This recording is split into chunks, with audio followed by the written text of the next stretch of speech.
nanti tidak terlalu panjang waktunya. Bisa nanti Ibu lebih banyak nanti. Oke, Assalamualaikum warahmatullahi wabarakatuh. Oh ya, tolong direkam ya. Ini mulai di. Ya, saya ulangi lagi. Mbak Evi ya yang rekam. Siap. Assalamualaikum warahmatullahi wabarakatuh. Selamat pagi dan salam sejahtera untuk kita semua. Syukur alhamdulillah kita bisa bertemu kembali, bisa bertemu tatap maya ya. Walaupun tatap maya tapi tetap semangat ya. Coba saya tes semangat pagi. Sarapan ini kayaknya. Oke, baik, kelas 2021 PFA ya. Hari ini kita kedatangan tamu luar biasa, seorang praktisi dari program praktisi mengajar ya. Nanti kita bisa menimba pengalaman dari beliau ya, menimba ilmu dari beliau ya. Nanti silahkan kalau ada yang mau ditanyakan, tidak usah sungkan-sungkan, silahkan bertanya dengan raise hand ya. Sedikit saya sampaikan untuk CV dari praktisi kita pada pagi hari ini. Nama lengkap Ibu Eka Lamarsyari. Ya. Beliau S1 di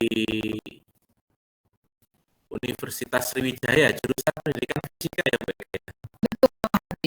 Ya, S2-nya di Master of Education Studies di University of Queensland, Australia. Saat ini beliau tinggal di Pagar Alam gitu ya. Saat ini di Jakarta, Bapak. Oh, saat ini di Jakarta, luar biasa. Ada kegiatan, Bu? Memang tinggal di Jakarta karena bekerja di sini, Bapak. Oh, gitu. Asalnya dari Pagar Alam, ya. Ya, aman ya kalau gitu ya sinyalnya ya kemarin. Mudah-mudahan aman, insya Allah. Oke, baik. Segudang pengalaman beliau nanti silahkan bisa digali-gali lagi ya. Nanti beliau juga akan menyampaikan materi, kemudian silakan nanti ada sesi tanya jawab. Begitu, oke. Mungkin itu perkenalan dari saya. Nanti silahkan kalau Bu Eka kira-kira ini perlu perkenalan lebih lanjut, kami persilahkan ya. Untuk waktu dan tempat kami persilahkan. The time is yours. Ya, please. Thank you Pak Habib untuk perkenalannya. Saya mulai. Bismillahirrahmanirrahim. Assalamualaikum warahmatullahi wabarakatuh. Waalaikumsalam. Salam kenal ya. Saya panggilnya adik-adik mahasiswa seperti itu. Saya dipanggil Ibu Eka, boleh untuk di forum ini. Saya izin screen terlebih dahulu.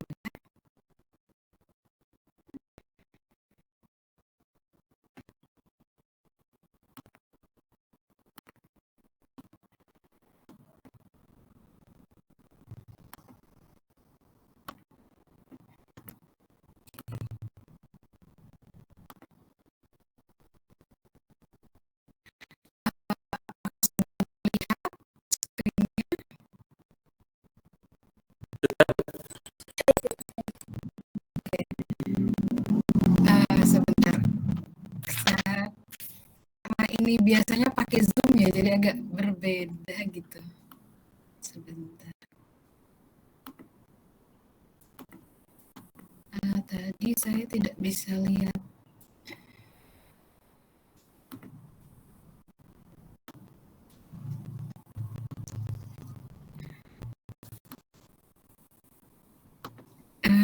Oke.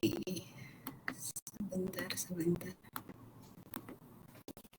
Mohon izin, ini ada Bu Suryana bergabung. Ya, siap. Selamat datang Ibu.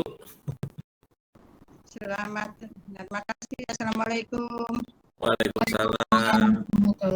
Ini tadi barusan kita mulai Bu Sul.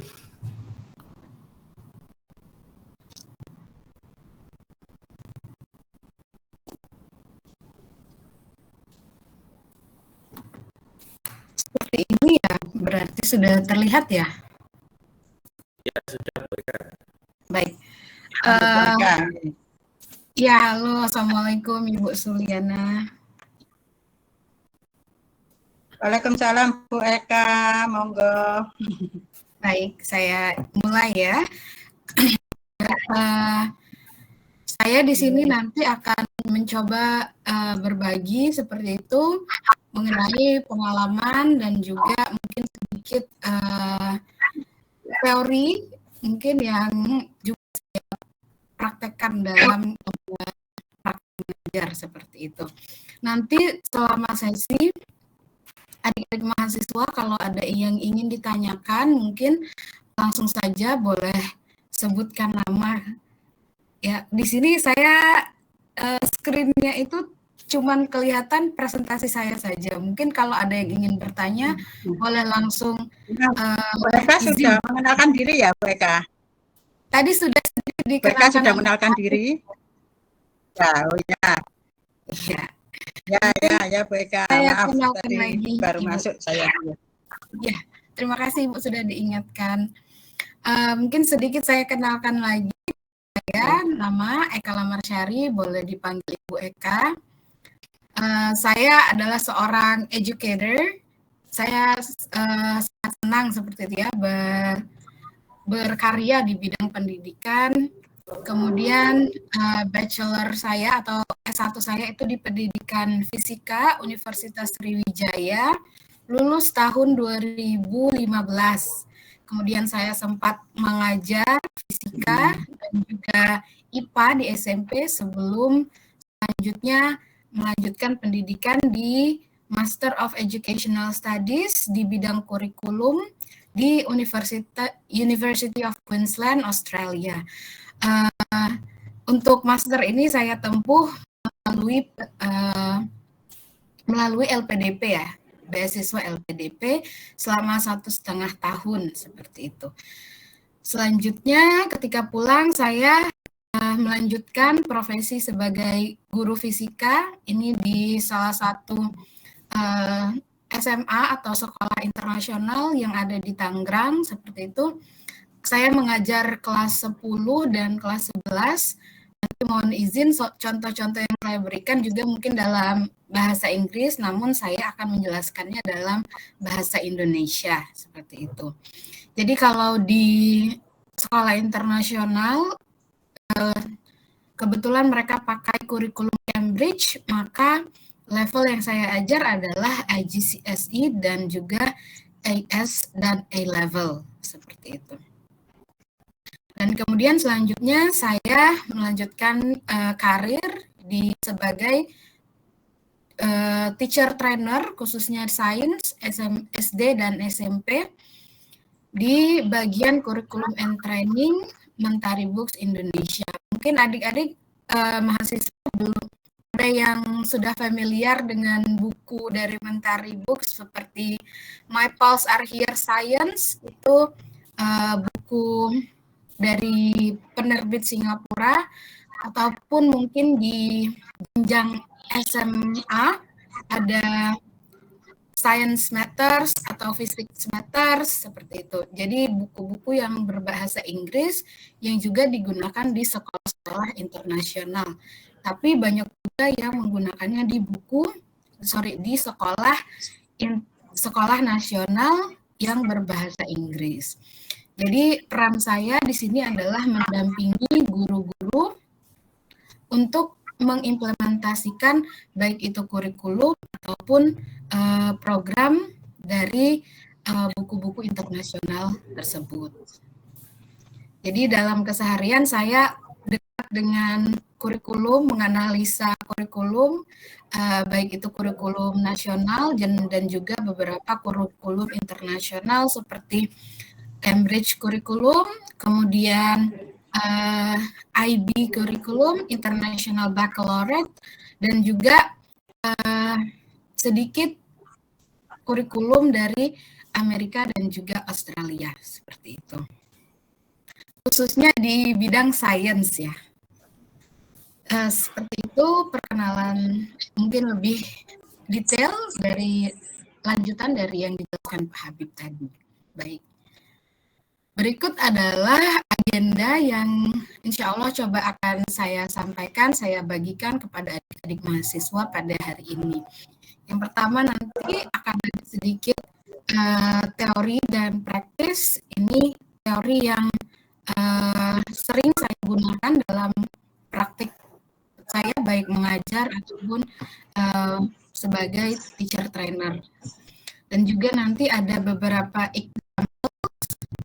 nanti akan ada diskusi, jadi semoga nanti adik-adik bisa menganalisa sendiri dan juga bertanya seperti itu supaya sesinya lebih interaktif.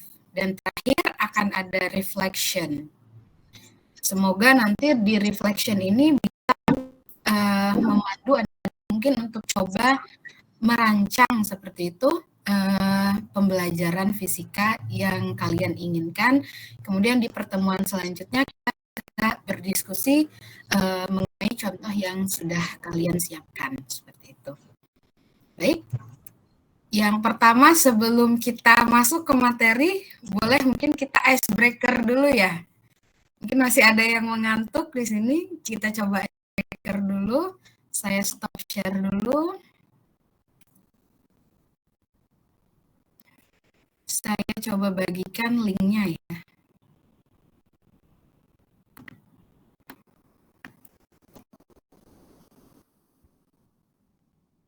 Di chat. Oke. Silakan boleh diklik link Mentimeter yang sudah dibagikan.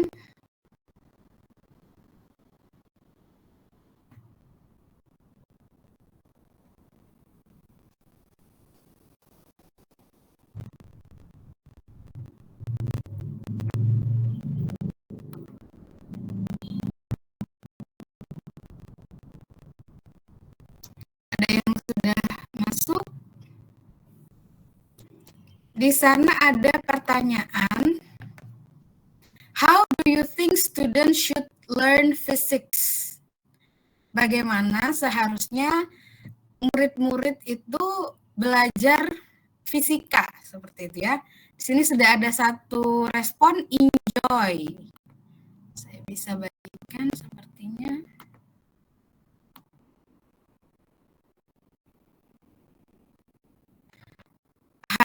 Ini mungkin lagi ngetes ya. Oh, ada yang bilang physics itu boring. Okay, please share your ideas. Maybe you can also share your experience when you studied physics in high school or middle school. That's alright as well. Jadi kalau mau ada yang membagikan experience-nya selama belajar fisika di sekolah juga boleh ya.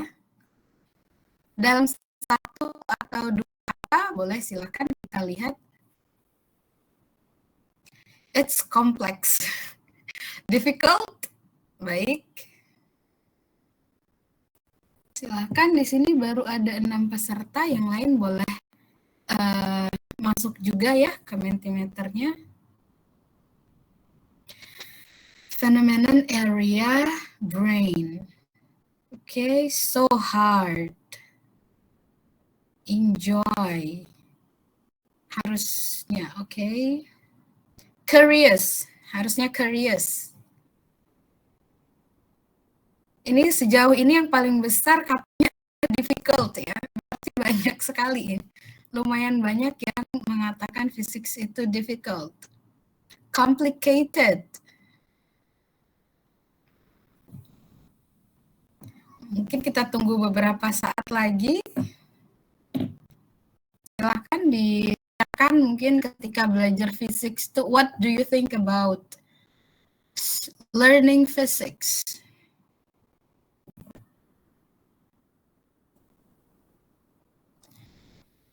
Cry.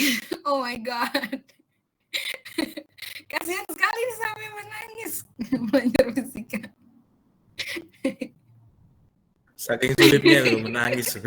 Sulitnya Bapak, betul. Baik. Oke, ini baru ada 17 yang bergabung ya. Mungkin sampai kita 20 gitu ya, 2 orang lagi. Satu lagi. Baik. Mungkin kalau kita cukupkan sampai di sini, bisa kita lihat dari data ini yang paling besar adalah difficult. Kemudian next levelnya adalah sampai ke cry gitu ya. Ini mengkhawatirkan seperti itu ya. Tapi juga bisa kita lihat sebagai potensi gitu, bahwa inilah bidang yang akan kita geluti nantinya gitu. Kalau bisa kita menjadikan physics itu pembelajaran yang menyenangkan seperti itu, everybody can enjoy it, that would be awesome ya. Mungkin ada satu atau dua adik-adik mahasiswa yang ingin menyampaikan secara langsung, mungkin kenapa dibilang difficult gitu, mewakili gitu ya. Ada yang ingin menyampaikan? Boleh lewat chat atau langsung tunjuk tangan. Boleh kita dengar secara langsung mengapa difficult gitu ya.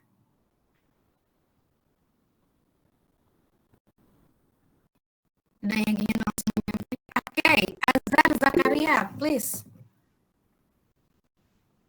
Yes, thank you, Miss. My name is Azhar Zakaria. Saya dari PFA 21 dengan NIM 006. Jadi maksud saya di sini mengapa itu sulit?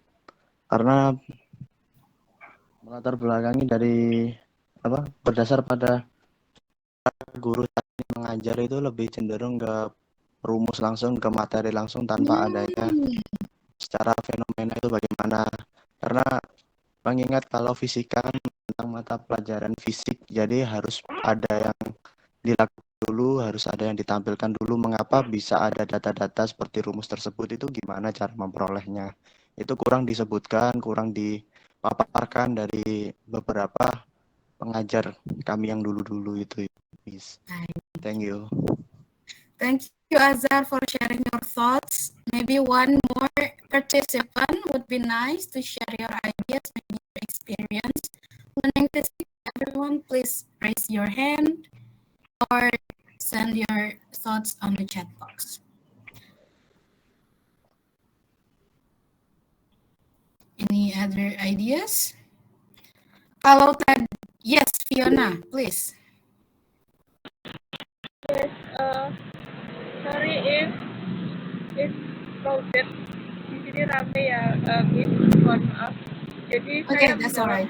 Salah satunya sulit itu, saya setuju dengan, terus ada tambahan Miss, waktu praktikum itu kita dapat datanya tuh sulit akurat itu Miss, jadi terus menambah data, terus mengalami pengulangan begitu Miss. Di bagian praktikumnya yang ada sulitnya. Ya, Bisa Firna. Betul sekali, mungkin saya tanggapin dulu tadi. Betul sekali yang Azhar sampaikan tadi. Kadang langsung ke rumus ya. Mungkin nanti di pertemuan berikutnya kita bisa bahas mengenai 5E Instructional Model. Itu salah satu model dari inquiry approach, teman-teman.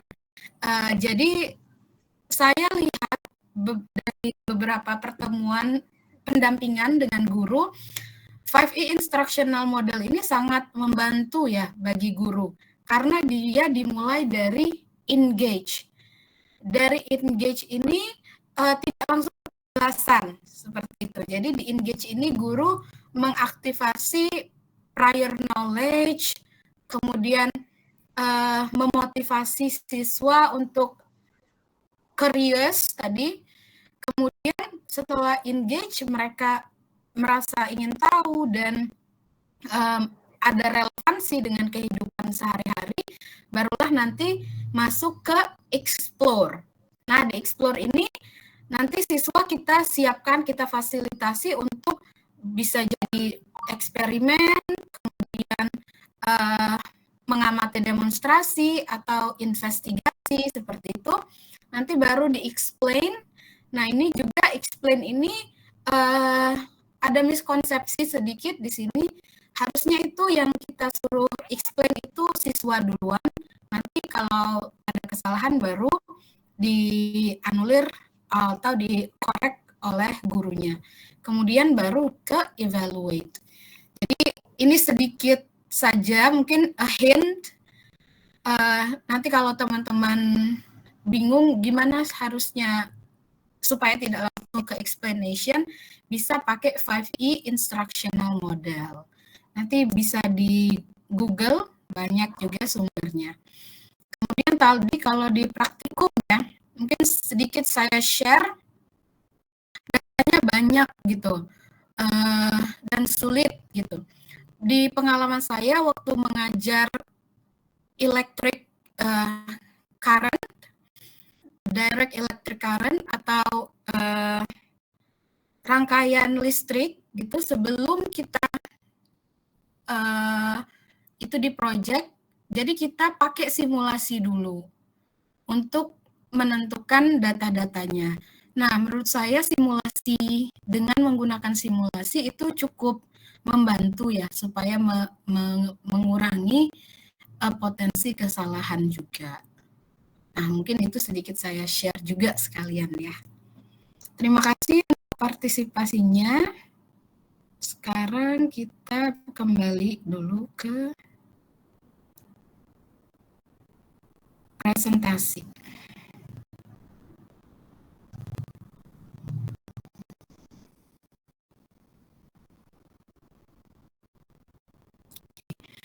Apakah sudah terlihat kembali presentasi saya?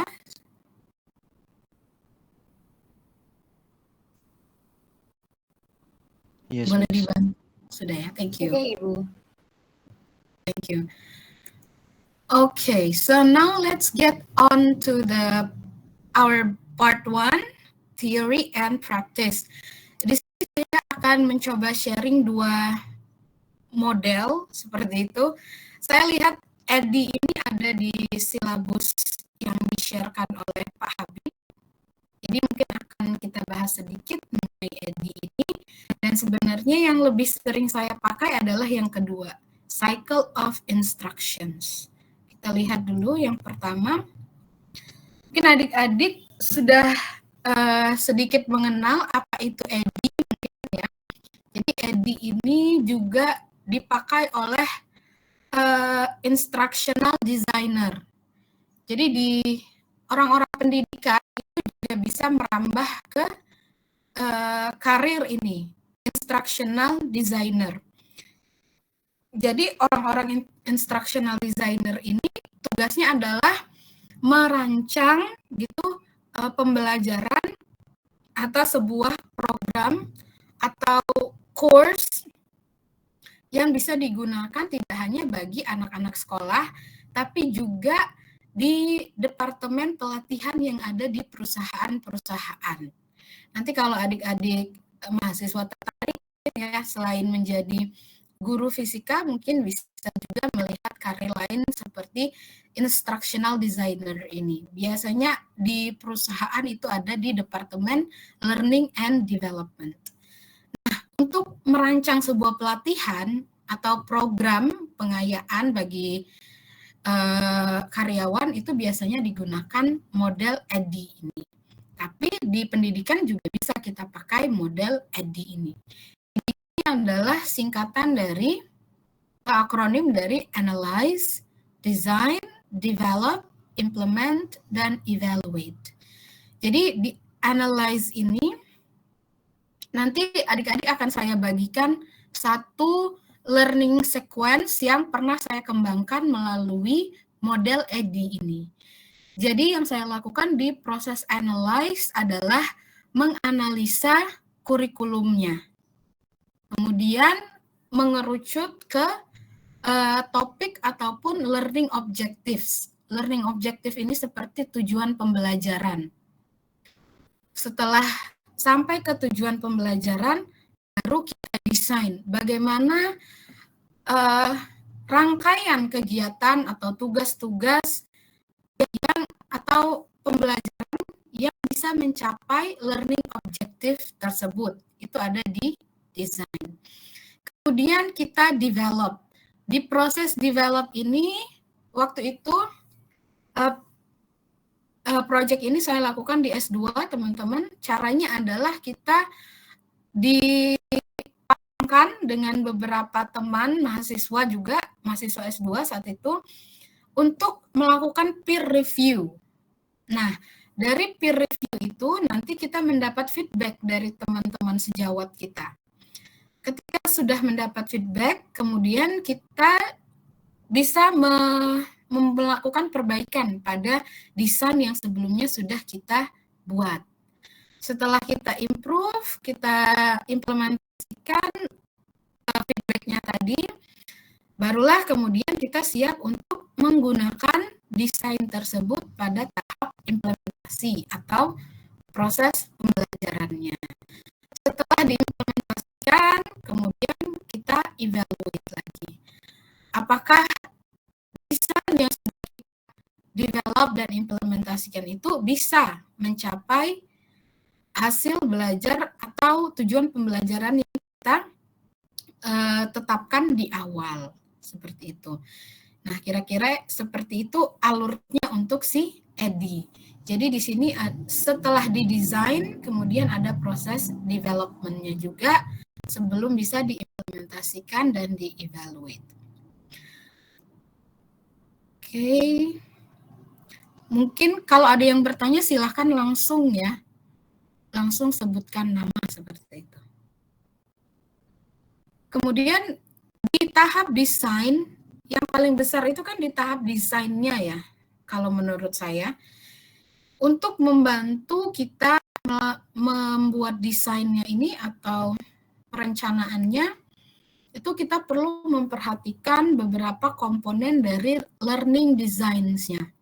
Learning design itu sama, kalau kita artikan adalah rencana pembelajarannya, ya. Desain pembelajarannya. Di sini ada learning task, kegiatan apa yang mau kita lakukan atau harusnya dilakukan oleh siswa sehingga mereka mengalami pengalaman belajarnya. Selain itu tentunya kita harus menyiapkan learning resources. Jadi ada baiknya learning resources ini dipilihkan dari awal, teman-teman. Bisa saja kita minta anak-anak untuk browsing di internet. Tapi itu kan belum tentu ya, validitasnya belum teruji, kemudian sumbernya apakah kredibel atau tidak. Nah, ada baiknya di sini learning resources-nya ini memang sudah kita siapkan juga untuk mendukung tugas-tugas dari siswa tersebut. Kemudian ada learning support di sini. Ini berupa schedule, kemudian bisa kita berikan instruksi kepada peserta didik, bisa juga berupa procedures dan announcement. Kemudian di intersection dari ketiga komponen ini, bisa kita lihat di sini, intersection antara ketiganya itu membentuk assessment. Assessment bisa for learning atau assessment formatif, bisa juga assessment summative. Jadi kalau kita lihat kembali intersection antara learning task dan learning resources itu bisa berupa tutorial, quizzes, simulation, worksheet, databases, and models. Seperti Mentimeter tadi, adik-adik, itu tujuannya adalah saya ingin mengetahui apa ekspektasi adik-adik dalam proses pembelajaran ini. Nah, itu kan adalah learning task-nya ya. Kemudian saya fasilitasi dengan Mentimeter tadi. Mentimeter itu berarti adalah intersection-nya di sini. Kemudian intersection antara learning resources dan learning support itu ada metode atau strategi 5E model yang saya sebutkan tadi bisa berada di sini untuk memfasilitasi antara learning resources dan learning support. Kemudian yang terakhir, learning task dan learning support ini bisa kita bentuk teams atau bisa melalui kegiatan kolaborasi, tutorial, dan lain-lainnya. Jadi ketiga komponen besar ini dari sebuah desain pembelajaran itu juga memiliki intersection-nya. Nah, nanti ketika kalian membuat desainnya di model EDI tadi, di bagian ini, di bagian desain, perlu memperhatikan komponen pembelajaran ini. Komponen desain pembelajaran maksudnya. Nanti saya akan bagikan PPT-nya, kemudian adik-adik bisa cek resources yang saya gunakan. Oke. Sampai di sini bisa dipahami, mungkin ada yang ingin memberikan komentar atau bertanya, silakan.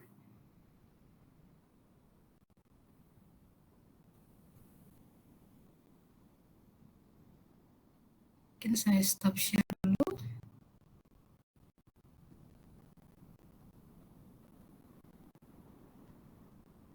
Aman adik-adik? Oke. Tidak ada yang ingin bertanya atau... Oh, ini saya yang bertanya tadi. Silakan, barangkali ada yang mau bertanya tentang desain pembelajaran tadi. Oke.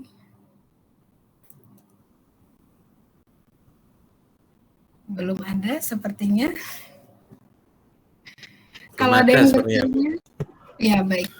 Nanti silakan langsung ya kalau ingin bertanya. Saya lanjutkan lagi kalau begitu.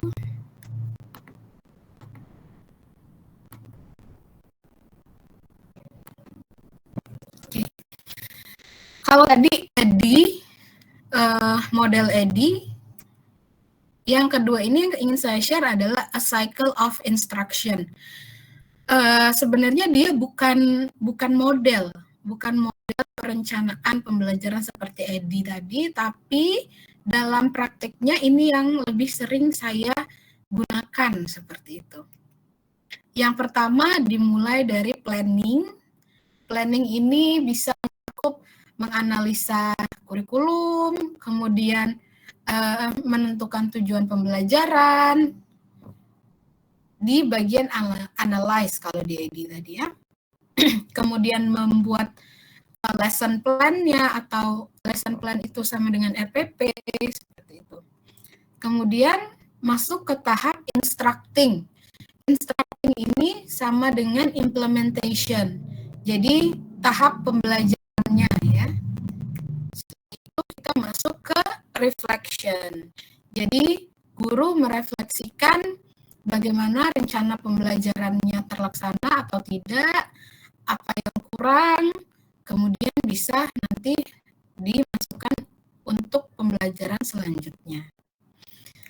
Jadi kalau di sekolah itu kan sangat cepat ya, fasenya, pace-nya atau rutinitasnya itu sangat cepat adik-adik. Jadi dari kita bikin RPP, kemudian mengajar, kemudian kalau saya sebagai guru, reflecting ini otomatis pasti akan dilakukan gitu. Walaupun tidak tertulis, pasti kita akan merefleksikan. Oh tadi rencana yang A berjalan lancar nggak ya? Kenapa nggak berjalan lancar? Apakah dari faktor gurunya, apakah dari faktor muridnya? Kemudian kita akan naturally kayak, oh next time diubah deh gitu. Jadi ini 3 fase pada siklus ini tuh pasti sebagai guru akan kita alami. Oke. Nah, mungkin kita lihat lebih detail lagi per bagian, per fasenya. Kalau di fase planning, itu selain kita menganalisa kurikulum, kemudian tujuan pembelajaran, itu kita harus memahami core ideas of science-nya. Jadi di sini saya pakai science, tapi tentunya physics itu adalah bagian dari science ya. Kalau di physics itu core ideas-nya apa? Kalau kita bicara rumus, itu kan produk, contoh produk dari science. Apakah science itu hanya berbicara tentang produk science-nya? Tentu tidak ya. Kalau kita belajar core ideas of science itu meliputi knowledge dan juga praktisnya. Jadi di dalam melakukan perencanaan kita tidak hanya memikirkan bagaimana siswa bisa menggunakan rumus, teori, ataupun hukum fisika dalam menjawab soal. Tapi bagaimana pengalaman praktis sainsnya. Praktis sainsnya itu berarti ada di bagian praktikum, tidak hanya terbatas sama praktikum atau eksperimen di laboratorium, tapi sebenarnya ya teman-teman, demonstrasi di kelas juga, atau investigasi keluar, itu juga bisa termasuk ke praktik sains. Kemudian ini yang sudah saya sebutkan tadi, identify instructional goals atau tujuan pembelajaran. Tadi kita sebut juga sebagai learning objectives. Kemudian select appropriate instructional strategiesnya.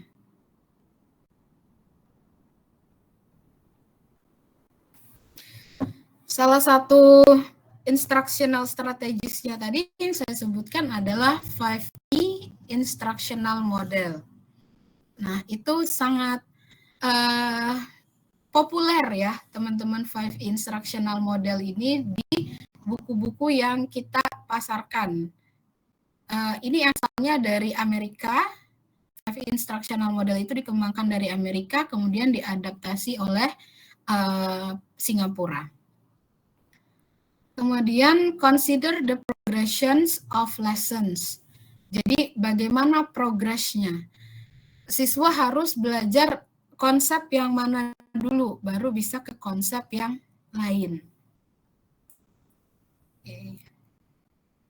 Misal seperti belajar gravitational field. Nah, di situ apakah langsung belajar tentang gravitasi, medan gravitasi, atau bisa belajar tentang massa dan berat dulu, yang mana urutannya? Selesai di tahap planning, biasanya produk yang kita hasilkan adalah RPP, seperti itu ya. Adik-adik, kalau di bahasa Inggris itu kita sebutnya lesson plan. Kemudian di bagian instructing, apakah ada collaborative learning di sana? Maksudnya collaborative learning ini adalah interaksi antara guru dan siswa. Apakah yang belajar hanya guru saja? Gitu. Jadi bagaimana kita bisa memfasilitasi terjadinya collaborative learning ini. Kemudian purposeful discourse. Purposeful discourse ini saya contohkan conversation yang ada tujuannya gitu. Misal kita bisa bikin conversation tentang pembuatan kerupuk gitu ya. Mungkin ada yang suka kerupuk yang tidak mekar gitu. Saya sebutnya bantet gitu ya, teman-teman. Mungkin sebagai guru kita bisa mengajukan pertanyaan, bagaimana ya supaya kerupuknya bantet semua, gitu. Atau bagaimana kerupuknya bisa mekar dengan sempurna. Nah, pada conversation itu atau diskursi itu, kita bisa mengarahkan siswa untuk belajar mengenai heat, kemudian behavior of matters, ya kan? Kemudian ada juga energi kinetik. Bagaimana kerupuk bisa sampai mengembang? Kan di situ bisa kita bikin teori tentang energi kinetik dari partikel-partikel kerupuk ya, teman-teman. Jadi itu contoh dari diskusi yang bertujuan gitu, purposeful discourse. Jadi nanti diharapkan di kelas kita, di kelas fisika atau di kelas sains itu, conversation-nya itu bermakna, bertujuan, ada proses pembelajarannya. Kemudian assessment of students learning. Tentu di akhir pertemuan kita biasanya ingin mengadakan assessment untuk melihat sudah sejauh mana pemahaman siswa. Nanti di bagian rating itu kita bisa melakukan evaluation of students learning dan juga evaluation of instructional strategies. Jadi tidak hanya guru yang melakukan refleksi, tapi juga murid nanti bisa dilakukan evaluation. Nah, komponen-komponen pada essential instructional practice inilah yang sangat sering saya gunakan sebenarnya dalam keseharian praktek sebagai guru fisika waktu itu. Yang terakhir pada reflecting ini, modification of future lessons. Jadi semakin kita banyak bertatap muka dengan siswa, kemudian membuat rencana pembelajaran, ini kita bisa membuat modifikasi. Jadi kalau di EDI tadi development-nya setelah desain, kalau di cycle of instruction ini development prosesnya itu over time. Jadi tidak specifically ada tahapnya, tapi nanti berjalan terus setelah reflecting. Seperti itu. Oke, sekarang kita akan masuk ke example. Ada 2 examples di sini. Ada yang pakai EDI, model in practice, ada yang pakai cycle of instructions. Jadi saya akan berikan waktu kepada adik-adik untuk melihat dan mengamati lebih dalam mengenai kedua contoh ini. Oke. Kita akan berikan linknya. Jadi adik-adik bisa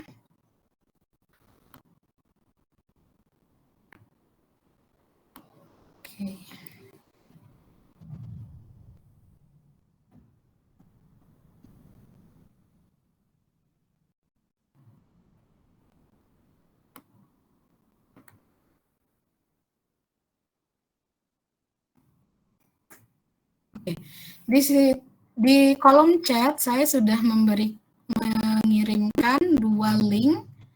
Ada handout 1 yang pakai EDI model tadi dan handout 2 yang pakai cycle of instruction.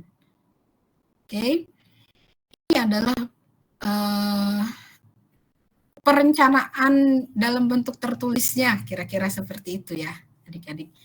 Boleh silakan dilihat, nanti akan saya berikan waktu mungkin sekitar 15 menit. Setelahnya, setelah adik-adik melihat dan mengamati kedua handout ini, nanti diharapkan bisa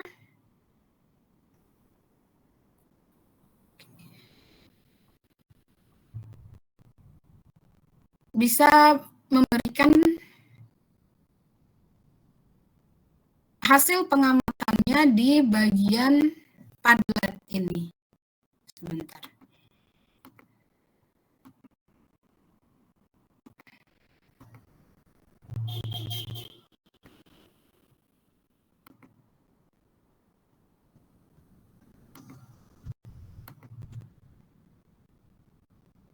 Oke.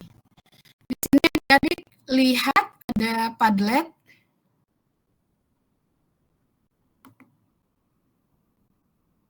Oke, saya akan kirimkan juga link Padlet-nya.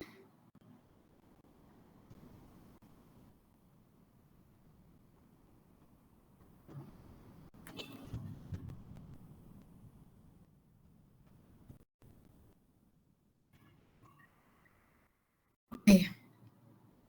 Nanti adik-adik siap-siap ya. Di sini ada handout 1, I notice, I wonder.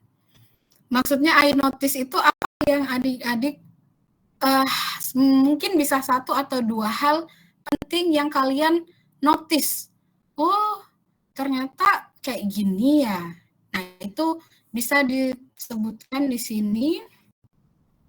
Nanti cara menambahkannya tinggal diklik yang tombol plus ini. Bisa kalian tulis nama, contoh PK seperti itu. I notice bla bla bla. Kemudian tinggal di publish. Nah, nanti akan turun sampai ke bawah. Jadi ini boleh dipilih nanti adik-adik mau mengisi yang mana. Silahkan. Kalau I wonder, maksudnya setelah mengamati handout 1 atau handout 2, kalian punya pertanyaan apa di situ ya? Silahkan. Atau Kak, bagaimana, Ibu bagaimana menganalisa tujuan pembelajaran gitu? Atau bagaimana menentukan tugas yang tepat seperti itu. Jadi silakan ditambahkan di bagian I wonder. Ya. Sampai di sini kira-kira instruksi kegiatannya apakah sudah jelas? Sebelum saya berikan waktu untuk mengamati handout-nya ya.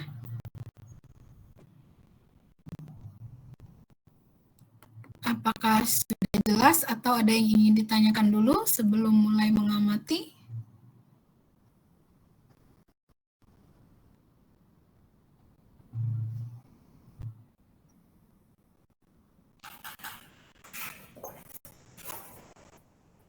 Silahkan kalau ada yang mau ditanyakan atau ada yang kurang jelas.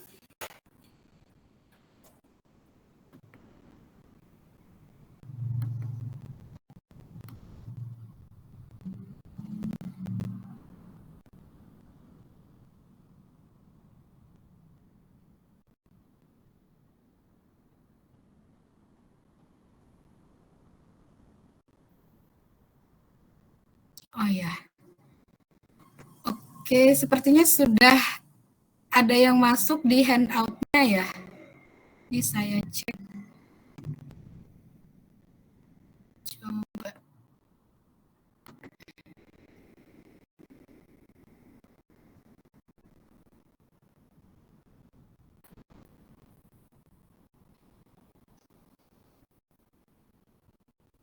Oke, di sini sudah ada beberapa partisipan. Baik, kalau seperti itu, langsung saja kita mulai berarti ya. Saya akan berikan waktu kurang lebih 15 menit. Ini 7.49. Saya setting dulu jam.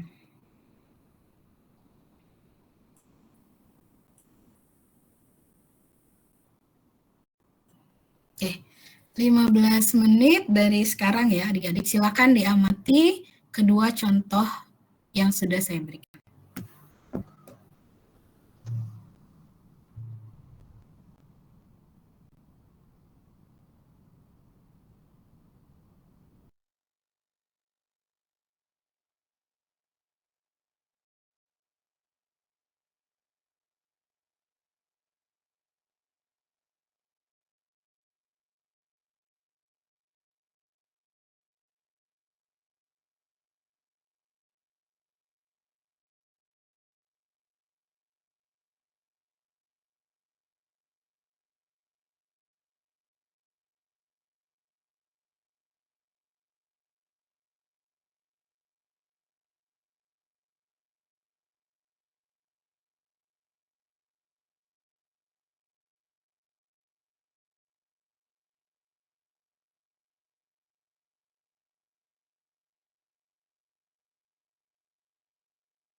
Baik, kalau tadi ada yang terlewat, instruksinya bisa dilihat di kolom chat.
Baik, di Padlet adik-adik saya sudah menuliskan satu contoh untuk iNotice dan satu contoh untuk iWonder ya. Silahkan bisa mulai dituliskan mungkin baik di handout 1 ataupun handout 2.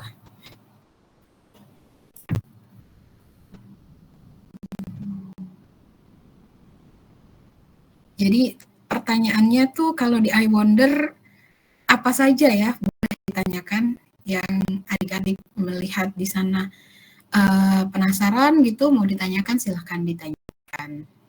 Kalau tidak mau menuliskan nama juga tidak apa-apa, anonim. Silakan bertanya iWonder sebanyak-banyaknya.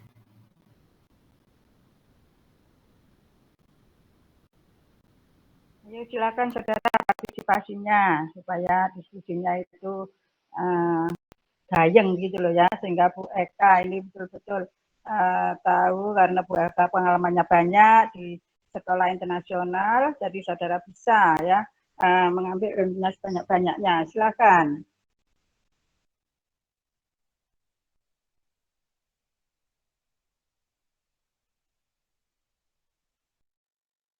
Terima kasih Bu Suli buat penguatannya.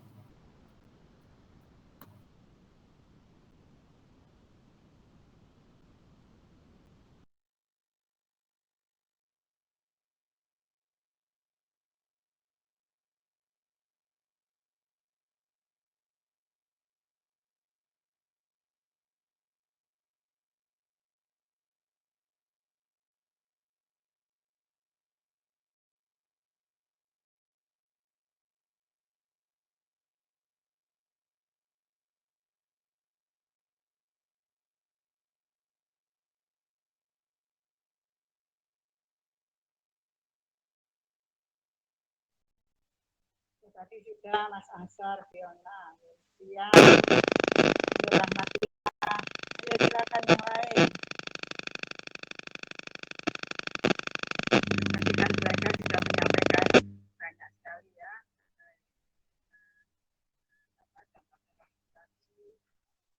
Silakan saudara merespon dari apa yang telah disampaikan oleh Bu Eka.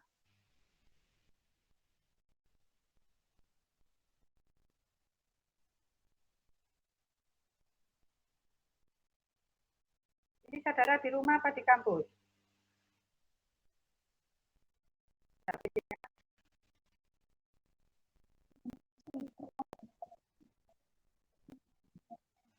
Ya, silakan.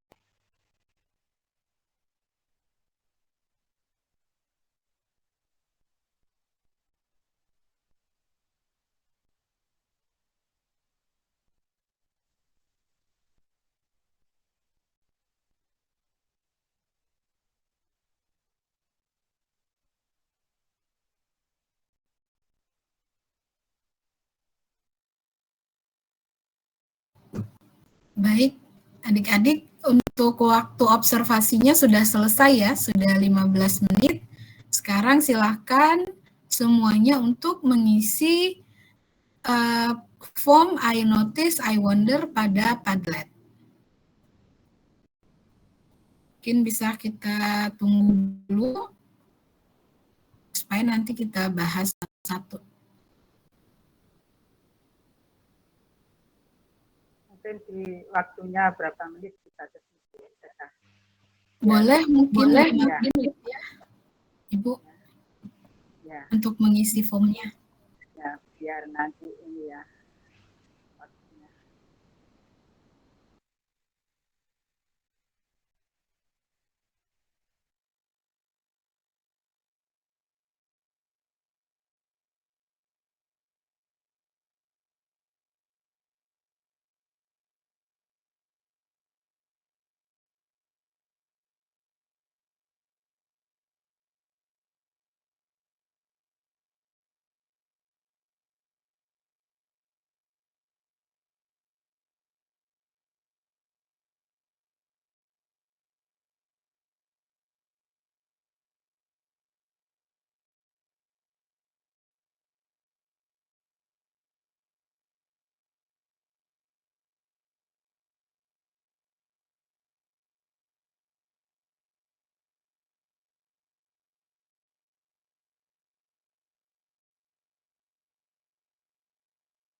Baik, sudah 5 menit.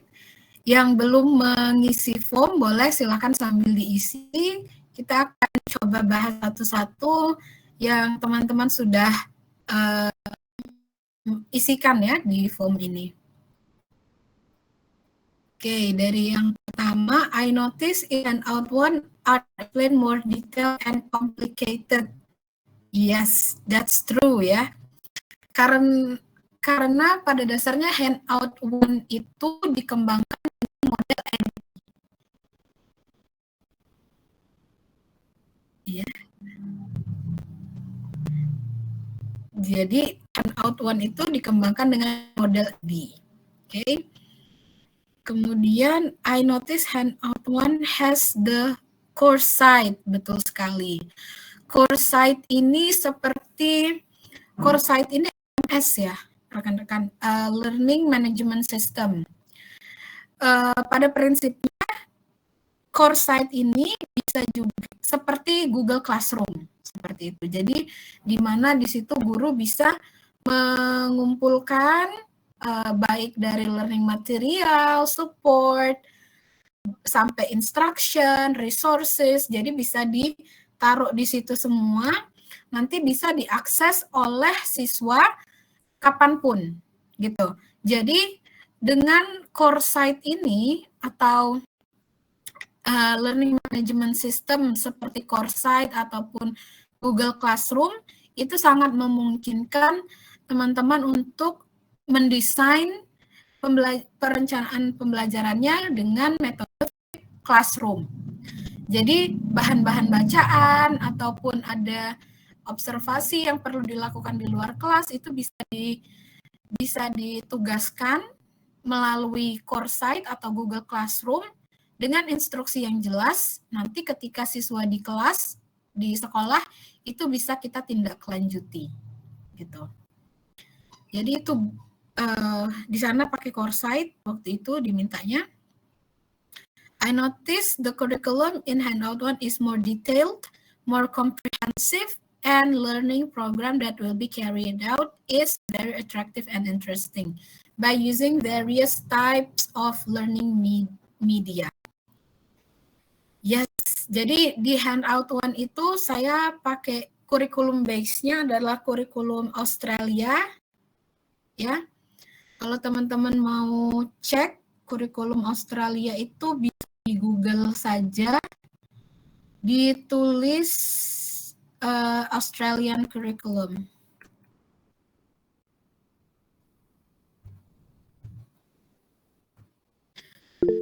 Kalau mau explore nanti boleh di websitenya Australian Curriculum. Sedikit sharing tentang kurikulum Australia. Jadi Australia itu kan negara bagian ya, teman-teman. Jadi sistem kurikulumnya lebih complicated dari Indonesia. Jadi mereka punya Australian Curriculum itu disusun oleh federasi, jadi yang membawahi atau yang mencakup Australia secara keseluruhan, nanti di tiap negara bagiannya itu punya kurikulum sendiri. Negara bagian contoh Queensland. Queensland itu kan negara bagian tersendiri. Dia punya kurikulum sendiri juga. Nah, ketika guru merencanakan pembelajarannya, mereka sangat fleksibel di situ. Di sekolah mereka bisa memilih Australian Curriculum atau memilih Queensland Curriculum. Atau bahkan bisa mengadopsi dua-duanya dengan penyesuaian. Jadi bisa digabung gitu ya, baik Australian Curriculum dan kurikulum dari negara bagiannya. Gitu. Kalau di Indonesia kan kita cuma punya satu ya, national curriculum. Nah, di handout 1 itu saya pakai kurikulum Australia yang dari Australian Curriculum, kemudian diadaptasi dengan konteks lokal. Konteks lokal yang saya ambil adalah pagar alam, di mana di situ salah satu hasil utamanya adalah kopi. Jadi judul pembelajarannya adalah Science Behind a Cup of Coffee. Di situ sudah lengkap, ada media yang bisa digunakan, resources, dan lain-lain. Kemudian I notice handout 1 terdapat investigation, lesson 1, 2, 3, and 4. Action, reflection, demonstration, discussion board, and support resources.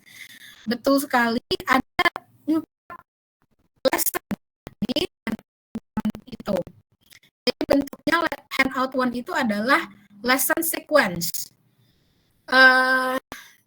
Jadi dari 1 KD, bisa dianalogikan seperti itu, 1 KD itu sudah disusun menjadi 4 pertemuan atau 4 pembelajaran gitu ya. Yang rangkaian dari lesson 1 sampai 4 ini tujuannya adalah untuk mencapai tujuan yang ada pada 1 KD gitu. Jadi disebutnya lesson sequence. Kita lihat ada pertanyaan di handout 1 itu. I wonder, in the discussion board is used an online space to employ KWL strategy. What is KWL? KWL itu seperti ini. Kalau chart yang saya pakai ini kan I notice, I wonder. Kalau KWL itu what I know, what I want to know, dan what I want to learn. Jadi ada 3. What I know, what I want to know, and what I want to learn. Biasanya KWL ini bisa dipakai di awal pembelajaran untuk mensurvei gitu ya. Kira-kira prior knowledge atau background knowledge yang sudah dipunyai anak-anak kita itu apa, kemudian interest mereka apa ekspektasi yang mereka inginkan di pembelajaran tersebut. Di online space, teman-teman bisa pakai Padlet seperti ini untuk membuat KWL chart-nya. Gitu.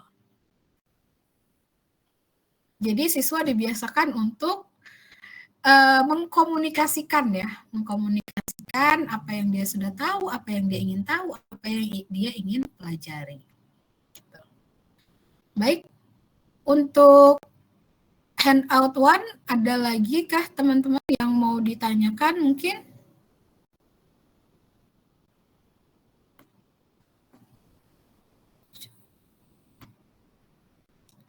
Coba kita ke handout 1 ya.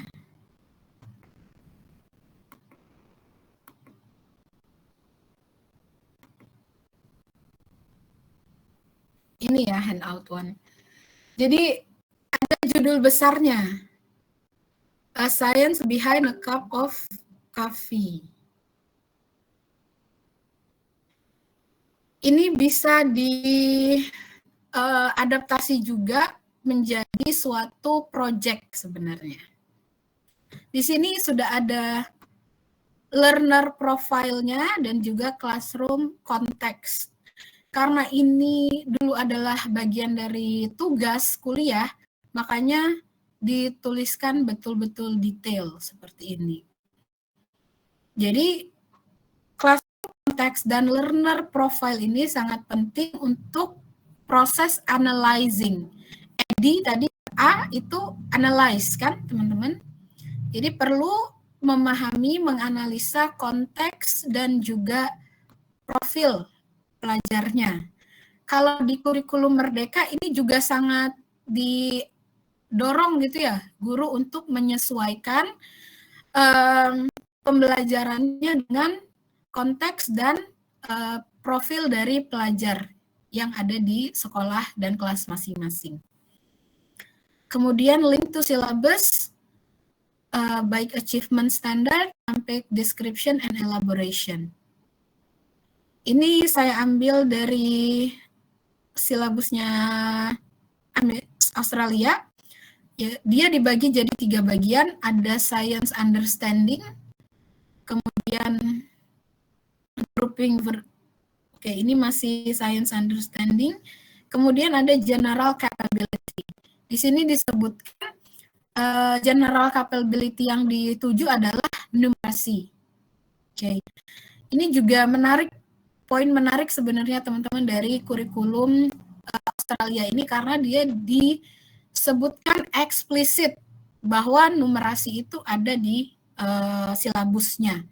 Kalau di kurikulum Indonesia, kurikulum 2013 itu saya juga sempat analisa, belum ada poin di silabus yang dengan jelas menyebutkan kemampuan literasi atau numerasi yang ingin dicapai melalui pembelajaran sains waktu itu ya.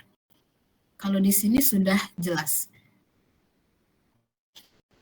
Kemudian ada learning intention and successful criteria. Ini cuman penyebutan lain dari learning objectives. Jadi dia lebih didetailkan apa yang ingin dituju dan successful kriterianya apa. Gitu. Siswa itu sudah dianggap berhasil melalui pembelajaran ini dari apa. Nah, dan brief outline lesson-nya ini adalah kegiatannya. Kegiatan yang akan dilakukan dalam pembelajaran ini apa? Sebenarnya kalau brief outline-nya sangat singkat ya sebenarnya teman-teman di sini. Kita nanti coba bandingkan sama handout 2. Kemudian purposeful key digital tool. Jadi dengan jelas disebutkan tujuan memakai beberapa pilihan media digital itu apa? Gitu. Video buat apa, web blog buat apa, Google Classroom, Google Docs ini digunakan untuk apa. Nah, dalam perkembangan terakhir, teman-teman, tujuan dari penggunaan digital tool ini sekarang dikembangkan menjadi yang disebut dengan e-pedagogy. Jadi, e-pedagogy ini kan kalau biasanya kita punya pedagogi ya, cara mengajar, atau pedagogical content knowledge. Itu kan terlepas dari komponen digital. Kalau e-pedagogy itu sudah termasuk ke bagaimana guru dapat menggunakan komponen digital untuk melaksanakan atau menyampaikan pembelajaran. Jadi ini masuk di situ. Dan benar tadi ada 4 ya. Ini diulangin sampai 4. Dan di sini ada screenshot dari tampilan course site-nya. Di sini ada deskripsinya, kemudian ada learning and growth goals. Di sini ada strategi instruksi atau model pembelajaran yang ingin dipakai. Yaitu di sini service learning. Nah, kemudian dari lesson 1 sampai lesson 4 nanti template-nya yang dilihat itu adalah tujuannya apa. What you will learn. What will you do? What you will do. Ini task-nya ya, tugasnya apa. Kemudian, what will you produce? Apa yang akan menghasilkan? Oke. Nah, dari rangkaian lesson plan atau lesson sequence di handout 1 ini, teman-teman, tadi ada yang notice bahwa ini sangat detail gitu ya, dan lengkap sekali gitu. Karena model yang dipakai pada perencanaannya adalah model EDDI. Jadi kalau model EDDI itu dia memakan waktu di depan. Jadi sangat rigid ya bisa dibilang. Karena setelah didesain dia di-develop. Baru kemudian masuk ke tahap implementation dan evaluation. Jadi setelah selesai baru nanti di-evaluate. Ya. Oke, mungkin untuk handout 1 lagi ingin ya. Coba kita wonder. Di handout 1, I wonder in classroom context there is authentic learning in the classroom characteristic. What is authentic learning? Oke. Authentic learning itu maksudnya siswa benar-benar mengalami proses pembelajarannya. Nanti menghasilkan sebuah portfolio, teman-teman. Dan portfolio ini yang bisa kita jadikan sebagai bahan assessment untuk siswa. Jadi, kalau yang saya pahami, authentic learning ini mereka belajar dengan konteks yang benar-benar otentik bagi mereka gitu. Jadi sesuai dengan konteks dan situasi di tempat sekitar mereka, baik itu di sekolah ataupun di lingkungan mereka. Contohnya kopi ini kan, teman-teman, ini sangat otentik dari daerah kita, dari Pagar Alam. Nanti tugasnya pun itu terkait dengan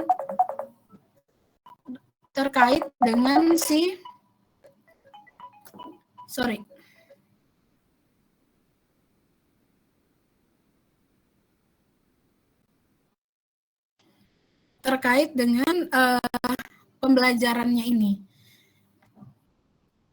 Jadi pertama cirinya authentic learning itu dia sesuai dengan konteks si pembelajar dan juga profilnya. Kemudian yang kedua bisa dilihat dari hasil pembelajaran atau tugas yang disubmit berupa portfolio biasanya.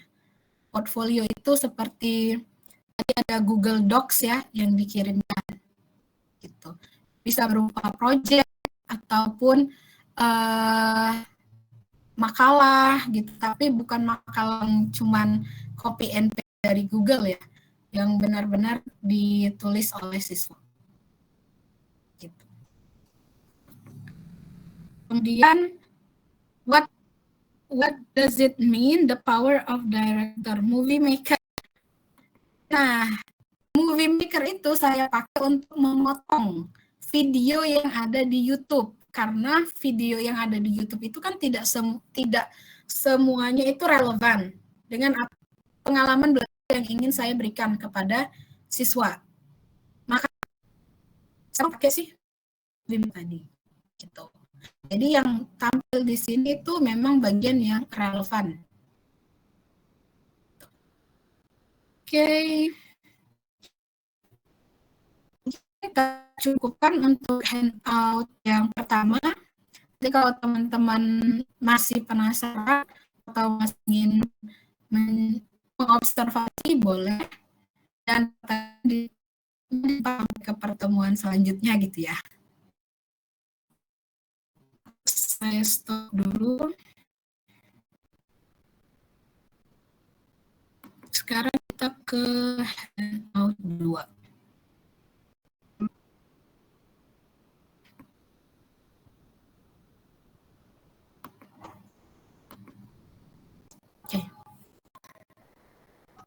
Handout 2 ini adalah template lesson plan dari yang saya sempat belajar di sini dulu ya. Saya bacakan beberapa komen di Padlet. I notice handout 2 more structured and clear.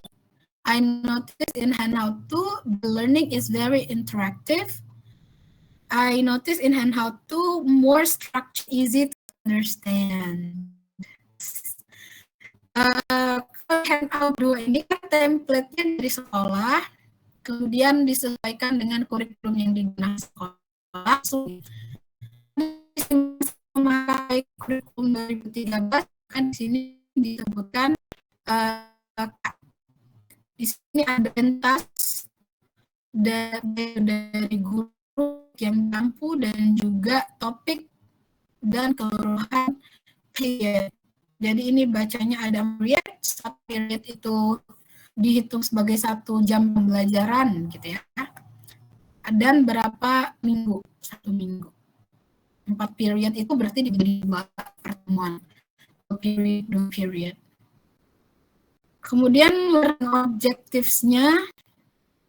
learning outcome-nya ini diambil dari KD.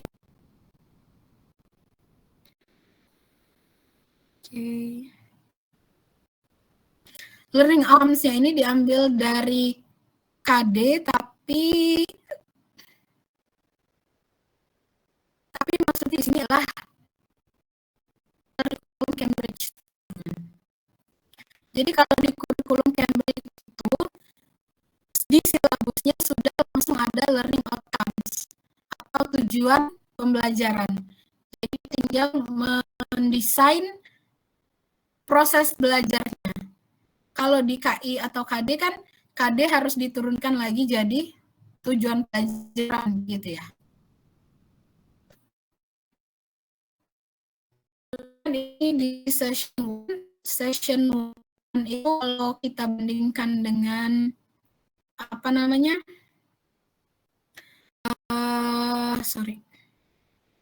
Kalau kita bandingkan dengan handout 1 tadi itu disebutnya lesson 1 ya. Ini session 1, learning objectives ini bisa kita samakan dengan successful criteria di handout 1 tadi. Kemudian sequence of teaching. Ini bisa dipilih kalau awal berarti mungkin exposure dulu sama mini lesson. Apakah ini group practice atau collaboration workshop, independent practice atau assessment. Kemudian differentiation. Jadi di sekolah ini dulu memang sangat ditekankan penggunaan differentiated instruction. Jadi differentiated instruction itu bisa dibagi menjadi 5 kategori ini. Apa yang dibedakan? Apakah kontennya yang dibedakan? Apakah berdasarkan kesiapan atau readiness dari siswa? Apakah berdasarkan profil dari peserta didiknya? Apakah berdasarkan dari interest atau produk? Jadi differentiated instruction itu juga bermacam-macam. Ini akan panjang sebenarnya penjelasannya. Kemudian vocabulary, terminology, or phrases yang penting apa? Ini biasanya konsiderasinya adalah apakah pertanyaan ini, vocabulary ini sulit atau basi baru untuk siswa. Jadi pada pembelajarannya nanti bisa kita bantu jelaskan apa yang dimaksud dengan vocabulary, terminologi, atau phrases tersebut. Kemudian ada essential question di sini.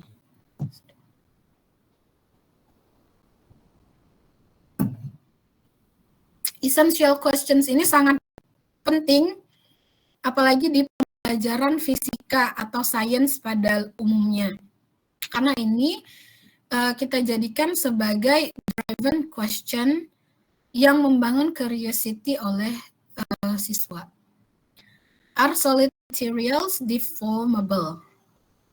Apakah material padat bisa diubah bentuknya, deformable?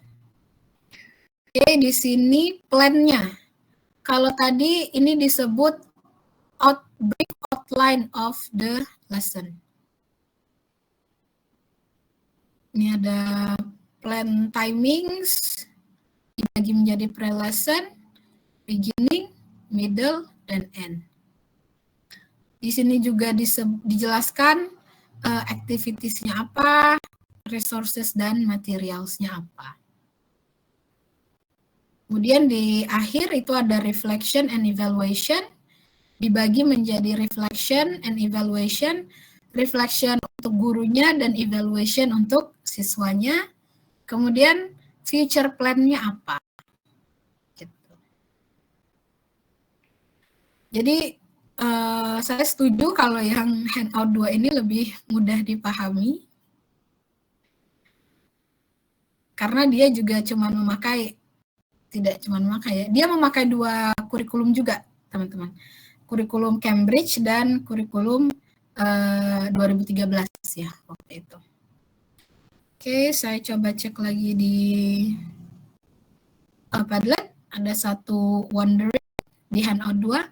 I wonder what is the difference in the use of differentiation and sequence of teaching. Oke. Tadi sudah sempat disinggung. Differentiation and sequence of teaching. Oke. kalau sequence of teaching itu lesson ini pada tahap mana? Maksudnya, apakah pada tahap exposure, apakah assessment, gitu. Jadi tahapannya diidentifikasi. Di tahap mana teaching ini kita lakukan. Kemudian ini lebih ke apa sebutnya ya, methodology. I'm not sure if it is a methodology. Pendekatan sepertinya ya, approach, differentiated instruction biasanya disebut, atau differentiation learning.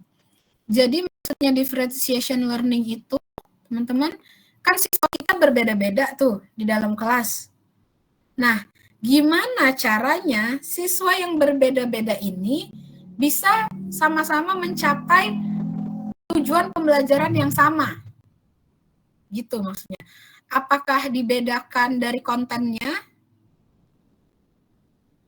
Yang pernah saya lakukan dibedakan dari kontennya itu, jadi ada 2 learning path. Waktu itu kita belajar tentang mass and weight, massa dan berat ya, atau berat dan massa. Jadi learning path A itu siswa belajar mengenai mass and weight melalui meme. Pernah nggak teman-teman lihat meme yang kalau kamu gendut mungkin kamu salah planet aja, karena kalau di Mars mungkin bukan 70 kilo ya, karena gravitinya beda. Nah, itu maksudnya apa gitu. Itu learning path A. Learning path-nya adalah mass and weight melalui science fiction. Teman-teman nonton Superman? Superman itu bisa terbang kan? Tapi dia nggak punya sayap ataupun nggak punya mesin jet seperti Iron Man. Kemudian gimana sih Superman bisa terbang? Gimana? Ada pendapat? Ini terkait mass and weight-nya. Atau ada hypothesis, teman-teman? Kenapa Superman bisa terbang? Padahal dia tidak punya sayap, dan juga dia tidak punya mesin jet seperti Iron Man. Any ideas? Nah, mungkin nanti bisa dicari teorinya ya. Tapi itu kan teori ya, teori science fiction. Jadi teman-teman perlu hati-hati di situ nanti ketika menjelaskan ke siswa. Jadi learning path A itu pakai meme, learning path B pakai Superman tadi ya. Itu bisa kita kategorikan sebagai bukan konten ya, tapi ke interest. Di-differentiate berdasarkan interest siswanya. Jadi saya bagi 2 tuh, siswa bisa pilih belajar mass and weight lewat meme atau lewat science fiction-nya Superman gitu. Tapi tujuannya tetap sama, untuk memahami konsep mass and weight, berat dan massa tersebut. Seperti itu. Gitu ya. Kita cek lagi Padlet-nya. Oke, belum ada penambahan. Ya. Mohon izin Bu Eka. Ya, Bapak. Karena waktu kita ini sampai 8.40, ini sudah mendekati waktu, mungkin bisa dilanjutkan di pertemuan selanjutnya gitu nggih. Baik Pak. Ya. Terima kasih sudah diingatkan Pak Habib. Baik teman-teman, kebetulan juga tadi sudah sampai example dan discussion ya. Mungkin reflection-nya kita lanjutkan di pertemuan berikutnya. Kalau teman-teman ada contoh gitu ya, rencana pembelajaran yang sudah pernah coba dibuat, silahkan nanti bisa kita diskusikan juga. Gitu. Atau tadi yang pengen coba bikin differentiated learning, bisa kita diskusikan gitu ya. Baik, untuk sekarang saya cukupkan dan saya kembalikan dulu ke Pak Habib. Silahkan Pak Habib. Maaf Pak Habib masih mute. Baik, terima kasih ya Bu Eka, luar biasa materinya. Kita berikan aplaus dulu untuk Bu Eka ya, luar biasa. Ya. Mungkin Bu Eka mohon maaf Bu Eka, ya, karena memang setelah ini nanti juga saya dan Bu Sul juga ada kelas lagi sehingga pembelajarannya harus diakhiri sampai sini, ya. Tapi Bapak rekan-rekan sekalian, ini nanti kita lanjutkan di pertemuan ke-6 ya. Hari ini kan pertemuan ke-5 dan Bu Eka ini masih bersama kita, membersamai kita sampai pertemuan ke-7 Bu Eka nggih. Gitu ya. Oke. Mungkin ada pertanyaan sebelum diakhiri. Silakan rekan-rekan sekalian, barangkali ada yang mau ditanyakan. Satu pertanyaan terakhir mungkin kalau ada. Cukup? Tidak ada pertanyaan? Baik, sepertinya cukup Bu Eka ya, karena tidak ada pertanyaan. Atau mungkin masih disimpan pertanyaannya untuk minggu depan ya. Mungkin sekarang masih meraba-raba kira-kira seperti apa tadi handout yang diberikan Bu Eka, ini kok seperti ini. Mungkin ada pertanyaan nanti setelah pertemuan ini baru, oh iya saya harusnya tanya ini gimana ini. Mungkin gitu Bu Eka ya, nggak apa-apa ya. Pertanyaannya mungkin disimpan dulu gitu ya. Mungkin handoutnya bisa di-share ya? Sudah di-share di grup handoutnya? Di ya, chat sehingga linknya. Ya, sehingga bisa ini dipelajari lagi. Mungkin minggu depan bisa diskusi lagi sebelum dilanjutkan. Baik, Bu. Untuk ini ya, mahasiswa memang belum mempunyai RPP Bu Eka, karena mereka masih awal ya, sehingga baru ini browsing RPP, mungkin dari situ bisa didiskusikan. Ya, kan belum membuat RPP Pak. Masih seperti kita. Masih mencari contoh. Iya, mencari contoh mungkin Bu Eka. Saya copy linknya ya di grup mungkin ya.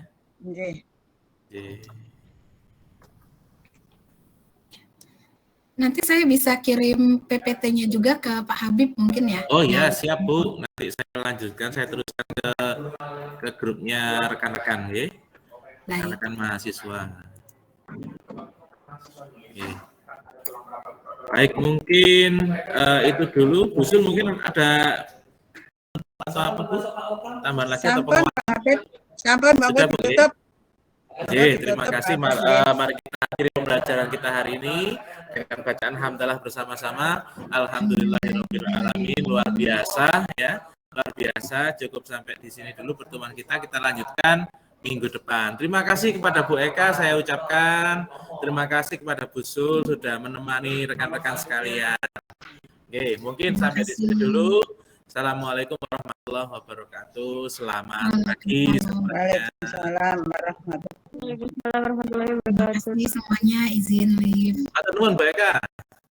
Terima kasih Bu Eka. Pak Habib, matur nuwun. Lanjut kelas Bu. Yes. Ibu di mana ini?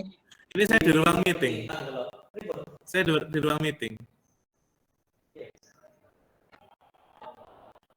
Jadi nanti Mbak Evi ini ya disimpan ya rekamannya ya. Siap. Baik, terima kasih. Assalamualaikum.